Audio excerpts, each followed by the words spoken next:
আসসালামু আলাইকুম বন্ধুরা। এই তো আমি চুলাটা মুছতে পারলে আমারই শেষ। আর এই তো পাতাকপি চিংড়ি মাছ ধরে আনছিলাম আমার শুটকির ভর্তা। আর এখানে বুঝতে জল একটু গরম করে থুয়ে লইছি যাতে বিকালে এত খিদা লাগে। আর এই তো এনে বুঝতে জল দিয়া আর এই ডাল জাল দিয়া লইছি। ঠিক আছে, তাই আজকাল খাওয়াটা আলহামদুলিল্লাহ ভালোই চলবো, আমার কোনো মন্দ না। ঠিক আছে, ও যে ডালের এইটা থুয়ে এই সেই তরকারিটা ভালো লাগছে আমার মনে নেই। ঠিক আছে, মানে এমন একটু করে মাছ ভাজবো আর এই করবো।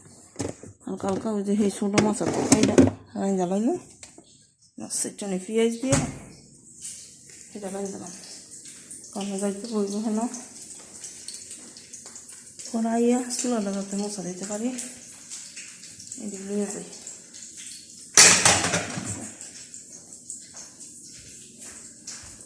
একটা হ্যান্ডাও তো আমার কাম অলরেডি হইয়া যেতেছে। ঠিক আছে,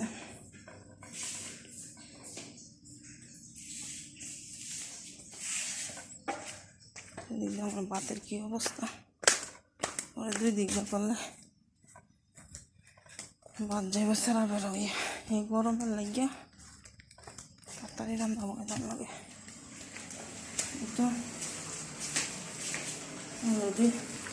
কালকে তো ভাতের কোনো স্বাদই পাই নাই, স্বাদ পাই নাই, কারণ একটা ভাত হইয়া গেছে একদম যাও যাও, মানে যাও না। তারপর আমার লাগে ভালো, আমার লাগে ভাত জোর জোরা না থাকলে ভালো লাগে না। এই তো দিয়া দিলাম জালটা দমে না হইতে থাক। আর এন্দা হ্যাঁ গো মুরগি অলরেডি হইয়া গেছে। এই তো